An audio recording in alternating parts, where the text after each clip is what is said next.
साधन चतुष्टय के बिना अपने को समझ पाना बहुत कठिन है। साधन चतुष्टय किसे कहते हैं? मतलब ये चार साधन जब जिसके हृदय में जागृत होते हैं वो भगवत प्राप्ति या मोक्ष पद का अधिकारी हो जाता है। बहुत सुंदर अध्यात्म की चर्चा है, भगवान की कृपा होगी तो आप समझ पाएंगे। और इसका समझने का तात्पर्य है कि भगवान की तरफ दौड़ पड़ना। आदौ नित्या नित्य वस्तु विवेकः परिगण्यते। पहला साधन, सत्य वस्तु क्या है, असत्य क्या है, पहला है, इसकी अभी व्याख्या करेंगे। दूसरा, इहा मूत्र फल भोगो विरागस तदनंतरम। इस लोक और परलोक के समस्त भोगों से वैराग्य हो जाना। तीसरा, शम दमादि षटक संपत्तिर।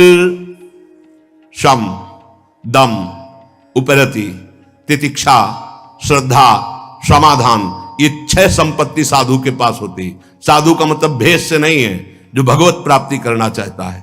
शम दम उपरति तितिक्षा श्रद्धा समाधान, ये 6 संपत्तिवान होता है उपासक। चौथा, मुमुक्षुत्व मिति स्फुटम। अब इस जन्म में मुझे मुक्त होना है माया से, ये प्रबल इच्छा।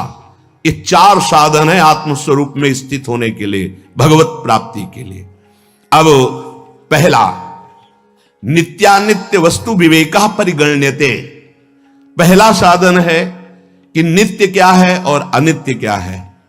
तो वेदांत के अनुसार ब्रह्म सत्यम जगन मिथ्येत्येवं रूपो विनिश्चयः। भक्ति के अनुसार मत्तः परतरम नान्यत किंचिदस्ति धनंजय। अगर ज्ञान मार्ग का पथिक है तो ब्रह्म सत्यम जगन मिथ्या, एकमात्र ब्रह्म सत्य है और जितना नानात्व दिखाई दे रहा है सब स्वप्न है। उमा कहूं मैं अनुभव अपना, सत हरि भजन जगत सब सपना। देखो ना, सपने का महत्व है कि जागृत का महत्व है तुम्हारे अंदर। इसीलिए जननी जनक बंद सुत दारा तनु धन धाम सुहत परिवारा, सबकी ममता ताग बटोरी, मम पद मने बांध बरडोरी। समदर्शी इच्छा कछु नाही, हरस शोक भय नहीं मन माही। जीवन मुक्त हो गया। भक्ति मार्ग, ज्ञान मार्ग, ब्रह्म सत्यम जगन मिथ्या, संपूर्ण संसार झूठा, एकमात्र ब्रह्म सत्य है। 2 पद्धति से जाना जाता है, अन्वय और व्यतिरेक। व्यतिरेक नहीं है, अन्वय है। पहले व्यतिरेक, ये जो शरीर देख रहा हूं, ये जो भोग विलासता देख रहा हूं, ये जो अच्छा बुरा जन्म मरण देख रहा हूं, ये सब मिथ्या है। फिर सत्य क्या है? ब्रह्म सत्य है। सत्य क्या है? वासुदेवा सर्वमित समात्मा सुदुर्लभा, मेरे आराध्य देव के सिवा और कुछ सत्य नहीं है। पहला, तभी वैराग्य होगा। जिन भोगों में लगे हो उसी को भगवान मान लोगे तो और भोग वृत्ति बढ़ जाएगी। ये हटना किससे है? नहीं, पहले जहां लगे हो उसे मिथ्या देखो, उससे वैराग्य करो, तब सत्य वस्तु जो जानोगे। क्या? हरि ब्रह्म, जो भी नाम आप दो उसी एक परमात्मा तत्व के हैं। तो ब्रह्म सत्यम जगन मिथ्येत्येवं रूपो विनिश्चयः।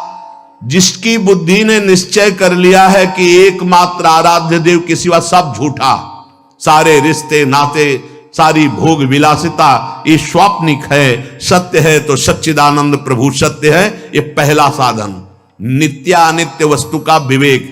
नित्य क्या है? प्रभु ब्रह्म। अनित्य क्या है? उसके सिवा सब। इसीलिए बहुत कठिन पड़ता है, गुरु कृपा से ही ये बात समझ में आती है। दूसरा है, इहा मूत्र फल भोगो विरागस तदनंतरम। जितना भी हम देख पा रहे हैं और जितना सुन पा रहे हैं, इन सब भोगों से वैराग्य हो जाना चाहिए मुक्त होने के लिए। सुने हुए भोग, जैसे शास्त्रों में ऐसा करे तो विमान मिलेगा, अप्सरा मिलेगी, ये मिलेंगे वो मिलेंगे, इतने यज्ञ करने के बाद इस पद का अधिकारी होगा, इस पद का अधिकारी होगा, 100 अश्वमेध यज्ञ के बाद देवराज इंद्र पद का अधिकारी होगा, ऐसा तप करने से तप लोग जाएगा, ऐसा करने से महार लोग जाएगा, ऐसा होगा तो जन लोग, ये सब वेदों में वर्णन है। ऐसा करने से वो ब्रह्मलोक को जाएगा। आ ब्रह्म स्तंभ पर्यंतम सर्वम मायामयम जगत। जिस उपासक को ये बात समझ में आ गई, इष्ट के सिवा कुछ नहीं, न इस लोक के भोगों में राग, न परलोक के सुने हुए भोगों में राग, उस परम वैरागी को दूसरा साधन प्राप्त हो जाता है, जो दर्शन और श्रवणादि के द्वारा देह से लेकर ब्रह्मलोक पर्यंत संपूर्ण अनित्य भोग पदार्थों का घृणा बुद्धि से त्याग कर चुका है। नारायण स्वामी, ब्रह्मादि के भोग सब विषम लागत ताई, नारायण ब्रज चंद की लगन लगी जाए। समझो कितना कठिन है भोगों का राग। यहां से ही नहीं, यहां से लेकर ब्रह्मलोक तक कोई भी भोग उतरे और तुम्हारा मन चलायमान ना हो, उतरता है, उसे दूसरा नहीं जानता, वही उपासक जानता है जो जिस कोटि का होता है। जैसे आप मृत्यु लोक के भोगों पर विजय प्राप्त कर लिए तो आपके पास अप्सरा आएंगे, आपके पास दैवी आकर्षण आएगा, आपको ऐसा आएगा जैसे स्वप्न में आता है। बैठे बैठे एकांत सेवन कर रहे हैं, आपके सामने वो दृश्य उपस्थित है, चिल्ला पड़े, नहीं प्रियाजू, हे करुणामयी स्वामिनी, ये मेरा मन कहां खत्म दृश्य, आगे बढ़ो। हर लोक का भोग आएगा, हर लोक की आकर्षणकारी वृत्तियां आएंगी। बोले हमारे सामने तो नहीं आती, 100 ग्राम बर्फी में तो मन चलायमान हो गया, तुम्हारे सामने स्वर्ग का भोग आवे है। यहां का साधारण पांच भौतिक शरीर तो तुम्हें गिरा दिया तो तुम्हारे सामने अप्सरा आएगी। भले समझो, यहां लाख 10 लाख करोड़ का आदि तो तुम्हें गिरा दिए तो तुम्हारे पास सिद्धियां आएंगी। समझो, जब इस लोक के किसी भी भोग का आकर्षण उपासक के अंदर नहीं रहता तब दैवी आकर्षण उपस्थित होता है। पूज्य पादुड़िया बाबा के पास ऐसी देव सुंदरियां स्वर्ण की थालों में विभिन्न प्रकार के खाद्य पदार्थ लेकर, और बाबा मुझे स्वीकार करो, भोग स्वीकार करो, भाग पड़े बाबा। और जब भागे बहुत और अंदर से पुकारा गुरुदेव, तब पीछे मुड़ के देखा कुछ नहीं, दैवी सब। उनको बड़ा आनंद आया कि चलो भयभीत हो गए, कम से कम राग तो नहीं हुआ, आगे बढ़े। इस लोक में जो दर्शन किया, श्रवण किया, परलोक की जो बातें श्रवण करी, कहीं भी कोई आसक्ति नहीं, घृणा बुद्धि से कि सब माया में जादू का तमाशा है, सत्य है तो प्रियालाल सत्य है, प्रभु सत्य है, उसे वैरागी कहते हैं। दूसरा साधन। तीसरा बहुत जोर की संपत्ति है, यह साधक की संपत्ति है। बोले शम दमादि षटक संपत्ति है। पहला शम, बार बार जो इंद्रियों में विषयों का आकर्षण आता है उसमें दोष दृष्टि होना, कुछ नहीं। कौन सा ऐसा द्वार है जहां से अमृत निकलता है? कौन सा ऐसा भोग है जो हमें परम सुख प्रदान कर सकता है? बार बार दोष दृष्टि, और उसका चित्त विरक्त हो गया है, चित्त, और अपने लक्ष्य पे स्थित हो गया है, उसे शम कहते हैं। चित्त को ही संकल्प विकल्प करने के कारण मन कहते हैं। जिसका मन अपने आराध्य देव में आसक्त हो गया है, कोई भोग उसे विचलित नहीं करता है, वो पहला संपत्तिवान है। शम रूपी संपत्ति उसको प्राप्त हो चुकी है। दूसरा, विषयेभ्यः परावर्ते स्थापनम स्व स्व गोलके उभयेषा इंद्रियाणाम सा दमः परिकीर्तितः। बिना किसी भोग का अवलंबन लिए हुए हर इंद्रिय अपनी अपनी जगह अंतर्मुख। नेत्र खुले हैं पर केवल लक्ष्य दिखाई दे रहा है, कान है पर उसे केवल अपने आराध्य देव की बात, मंत्र, नाम सुनाई दे रहा है। हर इंद्रिय अपने गोलकों में स्थित होकर अंतर्मुख हो गई है। अभी हमारी हर इंद्रिय बहिर्मुख है। ज्ञानेंद्रियां और कर्मेंद्रियां दोनों को साधक ने खींच लिया है और खींच करके अपने स्थानों पर स्थित कर दिया है, उसे दम कहलाता है। वो उपासक दम संपत्तिवान है, अपनी 10 इंद्रियों को अधीन कर लिया है। क्यों? क्योंकि शम में ही पहले घृणा हो चुकी है, यहां से लेके ब्रह्मलोक तक के भोगों से दोष दृष्टि हो गई है उसकी। उन भोगों से उसको किंचन मात्र भी सुख की आशा नहीं रही, तो इंद्रियां अपने आप अंतर्मुखी हो गई। वो दम स्थिति को प्राप्त हो। बोले तुम में दम हो तो करके दिखाओ। तो सच्चा दम यह है कि अपनी इंद्रियों को, चाहे ज्ञानेंद्री चाहे कर्मेंद्री, वो भोगों से हटा करके सच्चिदानंद अपने लक्ष्य में स्थित है। वृत्ति का बिल्कुल बाह्य न होना, किसी भी बाह्य विषय से आकर्षित न होना, इसी का नाम उपरति है। कई बार चर्चा की है। पहले सम दम उपरति, भोगों की लालसा है पर मैं भोगूंगा नहीं, क्योंकि भगवत प्राप्ति करना इसे त्याग कहते हैं। यहीं से शांति शुरू हो जाती है। त्यागात् शांतिरंतरम, ये पहला त्याग। दूसरा, भोगों की उपस्थिति होने पर ये भोग सुख देंगे, ये भाव ही खत्म हो चुका है अंदर से, उसे वैरागी कहते हैं। तीसरा, ये भोग है ऐसी वृत्ति ही खत्म हो चुकी, उसका नाम उपरति है। सम दम उपरति। सम अपने चित्त का, अपने मन का आराध्य देव में स्थित हो जाना, कहीं आकर्षित ना होना। दम अपनी 10 इंद्रियों को निज गोलकों में स्थित करके अंतर्मुख कर लेना। उपरति, किंचन मात्र त्रिभुवन में कोई भोग सामग्री भी है ऐसा भान न रह जाना, उसे उपरति कहते हैं। अब तितिक्षा, सहनम सर्व दुखानां प्रतिकार पूर्वकम चिंता विलाप रहितम सा तितिक्षा निगद्यते। उपासक को जो तितिक्षु है, सहनशील, सबसे बड़ा पहला लक्षण है महात्मा का, चाहे वह गृहस्थ हो चाहे विरक्त हो, भगवत मार्ग के पथिक का। तितिक्षवः, भगवान कपिल देव जी ने कहा। फिर कहा है कारुणिका सुहृदा सर्वभूताना, आगे बात अलग है। पहला है तितिक्षवः। किसे कहते हैं तितिक्षवा? बोले सहनम सर्व दुखानाम, समस्त दुखों को बिना प्रतिकार किए हुए सह जाना। कोई निंदा कर रहा है, कोई अपमान कर रहा है, या शरीर रोग से ग्रसित हो गया, या कुछ भी, हर दुख को सहना, अपनी दिनचर्या में फर्क नहीं पड़ने वाला। सच्ची बात समझना। एक संत को देखा तो वो एक करवा रखते थे और उसमें पंजीरी रखते, सेनपुर में, जिसमें बाबा सरकार मग्नानंद सरस्वती जी रहते थे, पास में ही था, वो उनका आश्रम था।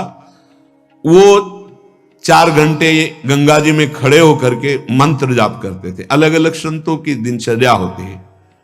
तो कछुआ ने काट लिया।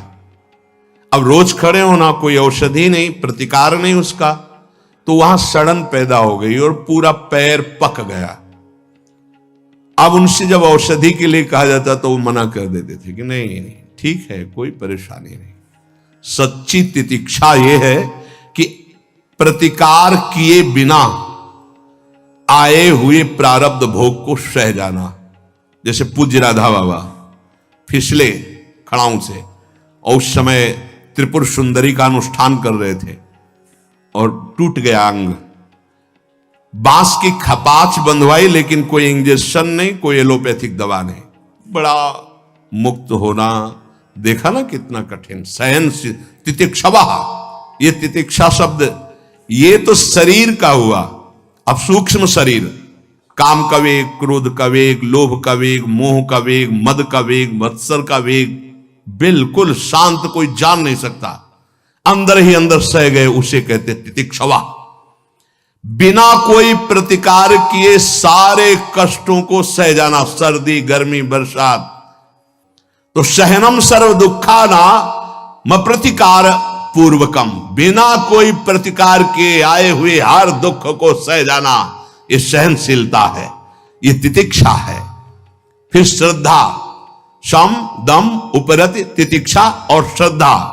जैसा गुरुदेव बोले बिल्कुल वैसा, बिना विचार किए वैसे का वैसा मानना। जैसा शास्त्र आज्ञा कर रहा है वैसे का वैसा मान लेना, इसे श्रद्धा कहा गया है। और श्रद्धावान लभते ज्ञानम, वही शुद्ध ज्ञान और भक्ति को प्राप्त होता है। तुम्हें लाभ दिखाई दे रहा है लेकिन गुरुदेव को हानि दिखाई दे रही, गुरुदेव की बात मानो। नहीं, जो वो कह रहे हैं हमें अक्षरशः पालन करना है। अब इसके बाद समाधान, कई बार कहा है कि चित्त का समाधान हो जाना चाहिए साधक का। समाधान के विषय में कोई प्रश्न नहीं होना चाहिए। क्या समाधान? सर्वदा स्थापनम बुद्धे शुद्धे ब्रह्मणि सर्वथा तत्समाधान मित्युक्तम न तो चित्तस्य लालनम। कह रहे हैं चित्त का दुलार करना समाधान नहीं कहलाता। आज ये खा लें, आज वो पी लें, आज ये देख लें, आज वो सुन लें। ए साधक, चित्त न तो चित्त से लालनम, चित्त का दुलार करने के लिए हम सब मार्ग में नहीं आए, विध्वंस करने के लिए आए। मन मांगे आज रबड़ी तो उसे नमक का घोल देना चाहिए। भगवत मार्ग में चले। ये किसको बुला रहे हो? किसको बढ़ा रहे हो? उठा के पटक देगा तुम्हें जिसको खवा रहे हो।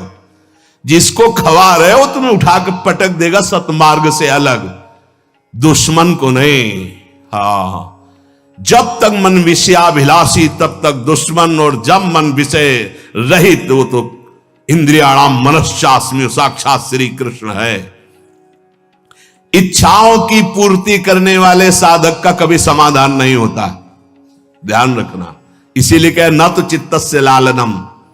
अपनी बुद्धि से जब निश्चय कर लिया कि सत्य वस्तु केवल परमात्मा है, प्रियालाल है, तो उसी में स्थित रहे और जथा लाभ संतोष सदा काहू सो कछु न चाहूंगो। बिना चाहे रबड़ी आ गई तो जय राधा वल्लभ लाल की, और बिना चाहे नमक रोटी मिल रही तो जय राधा वल्लभ लाल की। चाह किसी भोग की नहीं, और बिना चाह के जो भी है प्रारब्धानुसार आया, उचित विचार करके कोई परास्त नहीं कर सकता। आज ऐसी कचौड़ी बननी चाहिए। अब लगे हैं हलवाई, बन रहे, खा रहे, तो बोले ना तो चित्त से लालनम, चित्त का समाधान नहीं हो पाएगा, भगवत प्राप्ति में बाधा पड़ जाएगी।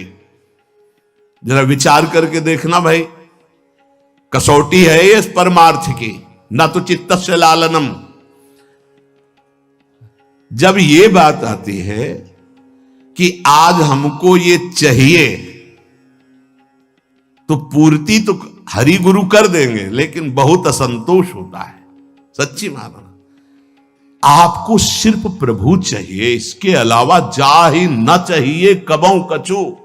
तुम्हारे मुख से नहीं निकलना चाहिए, मन में भले आ जाए। तुम्हें गंभीर रहना चाहिए। क्या पाओगे आज? कुछ नहीं। नहीं, कुछ तो आप पाओगे, जो प्रिया जो दे देगी जूठन वही पालेंगे। इसके सिवा शब्द नहीं निकलना चाहिए। शब्दों में सुधार करो, शब्दों में सुधार करो। वाणी से परिपक्व बनोगे तब मन से परिपक्व हो जाओगे। तुम्हारा मन कह रहा है लेकिन तुम्हें नहीं कहना। आज उत्सव है, आप सब मिलकर बताइए क्या पवाया जाए। ये कुछ नहीं, नहीं कुछ तो फिर जो आप दे देंगे श्री जी की जूठन वो पालेंगे। इसके अलावा शब्द नहीं होना चाहिए कि आज इनका जन्मदिन है, आज अमुक चीज बननी चाहिए। ये अमुक चीज श्री जी के लिए बननी चाहिए। आपकी अगर भाषा भी निकले, आज हमें मन करता है कि श्री जी को आज ये पवाया जाए क्या? हाँ, ये श्री जी को पवाया जाए। ये तो बात समझ में आ गई। नहीं, आज अमुक उत्सव है, आज अपने लोग ये पाएंगे। गए आप समझो, साधन से चले जाओगे।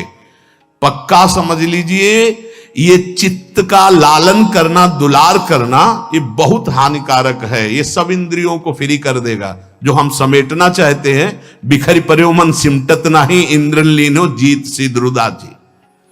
तो समाधान क्या है? जो गुरुदेव के द्वारा निश्चय किया गया तत्व, श्यामा श्याम, इसके सिवा में कुछ नहीं चाहिए। न जीवन, न मृत्यु, न सुख, न दुख, न लाभ, न हानि। जैसी भी परिस्थिति आएगी उसको सबको सहेंगे। बस यही हम कहेंगे कि हमें श्यामा श्याम चाहिए, इसके अलावा कुछ नहीं। आपको क्या पसंद है? राधा नाम नहीं, वैसे ना, ऐसे ना वैसे। आपको क्या चाहिए? श्री जी की दास्ता। आप अकेले रहते हैं? नहीं, श्री जी के साथ रहते हैं। हर उत्तर आपका अध्यात्म से जुड़ा होना चाहिए। नहीं, सुनते हैं व्यवस्था आपकी ठीक नहीं है। हमारी व्यवस्था बहुत जोर की है। श्री जी के सिवा हमें और कोई व्यवस्था नहीं चाहिए। गुरुदेव ने वो व्यवस्था कर दी है, अब हमें और कोई व्यवस्था नहीं चाहिए। उत्तर आपका अध्यात्म साधक के जैसा होना चाहिए। संसारिक उत्तर नहीं होना चाहिए कि बैठ के दुखड़ा रोने लगे कि हमारी ये समस्या, हमारी। साधु की हर समस्या का समाधान साधुता है। जब चित्त का समाधान हो गया तो फिर व्यवधान किसका? प्रॉब्लम उसको है जो शरीर संसार का रागी है, जो भगवत अनुरागी है। ये शब्द ही नहीं उसके जीवन में। समस्या, प्रॉब्लम, ये शब्द ही नहीं। ये वाला चिंतन नहीं रहता। उसका चिंतन हर समय सच्चिदानंद में रहता है। अब कह रहे हैं कि मुमुक्षुता ये आखिरी है संपत्ति। पहला नित्यानित्य वस्तु का विवेक, दूसरा देह से लेकर ब्रह्मलोक तक वैराग्य, तीसरा सम दम उपरति तितिक्षा श्रद्धा समाधान। अब है मुमुक्षुता। ये अहंकार से लेकर देह पर्यंत ये सब अज्ञान कल्पित माया के द्वारा रचा हुआ ये मैं नहीं हूं, मैं जानना चाहता हूं कि मैं कौन हूं, इसे मुमुक्षुता कहते हैं। मैं मुक्त होना चाहता हूं, मैं अविनाशी हूं तो कैसा हूं, मैं इस विनाशी शरीर में फंस गया हूं, कोई मुझे मिले और मुझे बोध करा दे। वो जो मुमुक्षुता उसके अंदर बढ़ती उसे मुमुक्षुता कहते हैं। जब ये चार साधन हृदय में जागृत होते हैं तब परिचय प्राप्त होता है शरीरों का। स्थूल शरीर किसे कहते हैं? ये जो आप देख रहे हैं, मज्जा स्थिमेदः पल रक्त चर्म त्यागाव है यैर्धातु भिरे भिरन्वितम पदोरुवक्षो भुज पृष्ठ मस्तकै रंगैरुपांगैरुपयुक्तमेतत् अहममेति प्रथमित शरीरम मोहास्पदम स्थूलमितिर्यते बुधैः। मज्जा हड्डी, मेदा, मांस, रक्त, चर्म, त्वचा, इन 7 धातुओं से बने हुए इस ढांचे को, इसमें कहीं आप नहीं है। मज्जा, अस्थि, मेद, मांस, रक्त, चर्म, त्वचा, ये 7 धातुओं से बना हुआ यह ढांचा है जिसको मैं लेकर घूम रहे हैं। मैं गोरा, मैं काला, मैं, यही बंधन। ध्यान से सुनो। चरण, जंघा, छाती, भुजा, पीठ, मस्तक, ये अंग उपांगों से युक्त जो ढांचा है, इसमें माया के द्वारा मैं और मेरा भाव स्थित हो चुका है। इसे स्थूल शरीर कहते हैं जो आप देख रहे हो। ये आकाश, वायु, जल, तेज, पृथ्वी, ये 5 भूतों से बना हुआ है। इसमें मज्जा, अस्थि, मेद, मांस, रक्त, चर्म, त्वचा है। इसमें चरण, जंघा, छाती, भुजा, पीठ, मस्तक आदि अंग उपांग हैं। और इसमें जो अहंकार हो गया कि मैं स्त्री, मैं पुरुष, मैं गोरा, मैं काला, मैं बलवान, मैं जवान, मैं महत्वशाली, मैं अमुक कुल का, यही तुम्हारी दुर्गति का कारण बंधन है। अहंकार स्थूल बिल्कुल अलग है, बिल्कुल एक कपड़ा है, आत्मस्वरूप नहीं है। और इसे हमने आत्मस्वरूप मान रखा है, मैं। इसी से 5 विषयों का भोग करता रहता है अहंकारी। शब्द, स्पर्श, रूप, रस, गंध। ये स्थूल शरीर मूल पुरुषों को बांधे हुए है, ज्ञानियों को नहीं, प्रेमियों को नहीं। थे बचन मिथुन मुख निसरत सुन सुन देह दशाकिन भूलो। किसी भी मार्ग के पथिक हो, पहले इससे राग अपना हटाना पड़ेगा। बिल्कुल ठसा बैठा है, मैं स्त्री, मैं पुरुष। देख लो, जब तिलक लगाते हो तो शरीर के माथे पे लगाते हो या अपने? देख लो, अपने लगाते हैं। हाँ, यही अहंकार, इसी को भूलना है। एक स्थिति यह भी आती है कि ये सब भूल जाते हैं। लिखंति भुज मूल तो न खलु शंख चक्रादिकम विचित्र हरिमंदिरम न रचयंति बालस्थले लसत तुलसी मालिकाम दधत कंठ पीठे नवा गुरुर भजन विक्रमात् को इहिते महाबुद्धया। वो ऐसी स्थिति को पहुंच गया, होश है नहीं तिलक लगाने का, कंठी बंदी की नहीं, होश है नहीं, क्योंकि शरीर ही को होश नहीं है। पर वहां तक पहुंचने के लिए लगाना है। ऐसा ना हो कि कल से लगाना बंद कर दे कि हम उस स्थिति में, हाँ नहीं, ऐसे बहुत जल्दी आज सिद्ध हो जाते। ये स्थूल शरीर का राग विषय भोगों में फंसाता है। स्थूल शरीर समझ गए? इसका राग शब्द, स्पर्श, रूप, रसगंध भोगना, ये काले सर्प से भी अधिक भयानक जहरीला है। सामने अब उसकी व्याख्या कह रहे कि काला सर्प डसेगा तो जब डसेगा तभी मरोगे, एक ही शरीर नष्ट होगा। ऐसे देख ले तो मर जाएगा, सूंघ ले तो मर जाएगा, छू ले तो मर जाएगा। क्या? शरीरों का राग। बोले 1 जन्म नहीं 7 जन्म तक, जन्म जन्म नहीं जन्म जन्म, क्या बोलता चला जा रहा है। शरीर राग कैसे बोल रहा है, हम जी नहीं सकते तुम्हारे बिना। क्या हुआ, बोले देख लिया मर गया। क्या हुआ, बोले छू लिया मर गया। सांप ने तो डसा तो एक शरीर नष्ट किया, और ये अनंत जन्मों से आसक्ति चली आ रही, स्त्री आसक्ति, पुरुष आसक्ति, भोग आसक्ति, श्रवण देखना, क्या क्या सब प्रपंच। आंख से देखने वाले तक को मार देगा यह विषय। सौबरी जी 50 ब्याह, अजामिल पूरी जिंदगी बर्बाद, वो तो पुत्र के बहाने नारायण, देख लेने से मार देगा, डसने की जरूरत नहीं है। हाँ, शरीर में पूरा विषय विष भरा हुआ है, आकर्षण, आसक्ति, राग। बीछी के पूंछी बसे, बिच्छू के तो पीछे केवल डंक में जहर है, और मुख में बसे भुजंग, सांप के केवल मुख में है। मुख भर न डसने पावे तो खिलौना है, वो कुछ नहीं है। केहर के नख में बसे, सिंह के पंजों में विष है, वो मार दे तो मूर्छित हो जाओगे। और पांचभौतिक शरीर के सब अंग में जहर है। इसकी रचना ऐसी हुई है, सब अंग में। देख लिया तो मर गए, छू लिया तो मर गए, भोग लिया तो मर गए। मर गए, अब जी नहीं सकते, ऐसे दलदल में फंस गए, भोगना ही पड़ेगा। अब कोई निकला हुआ महापुरुष तुम्हें निकाल ले तो निकाल ले, नहीं, ये भोगों का दलदल ऐसा है कि बातें बनाते रहो, कसम खाते रहो, भोगते रहो। पक्की बात, गंगा मैया और जमुना मैया और भगवान और चाहे जिसकी कसम खा लो, जिस दिन भोग सामने आएगा परास्त करके बैठ जाएगा, आपको आपके चित्त में गिरा के बैठ जाएगा। ये बड़े बड़ों की बात है, छोटे की बात नहीं। इसे कहते हैं स्थूल शरीर, जिसे आपने अभी सुना। जब कोई स्थूल शरीर का राग रखकर इस परमार्थ में आता है तो उसे ये परमार्थ ऐसे लील जाता है, परमार्थ को ऐसे लील जाता है जैसे तैर कर जाने वाले को मगरमच्छ लील जाता है। शरीर रागी। फिर क्या होता है, दंभ और पाखंड। परमार्थ पाई भर नहीं होता और पूरा किलो भर पाखंड में अंदर बैठ जाता है। बिल्कुल पक्का समझ लो, शरीर राग। शरीर राग ही नष्ट करना बैरागी का पहला धर्म है। कहीं और भाग के जाने की जरूरत नहीं, सत्संग में भाग के आने की जरूरत है। सत्संग से ही सर्वसंगोपहो ही माम, नहीं चाहे जितनी गुफा में बैठ जाओ, इसका राग बना रहेगा। जिसने गुरु कृपा से प्राप्त विवेक और वैराग्य के तलवार से इस शरीर राग रूपी ग्राह को नहीं मारा, वो इस संसार समुद्र में तत्काल लीन लिया जाएगा, आगे कदम परमार्थ में नहीं चल पाएगा। और जिसने गुरु कृपा पात्र बन करके विवेक रूपी तलवार से इस शरीर राग को नष्ट कर दिया, वो सुखपूर्वक संसार समुद्र से पार हो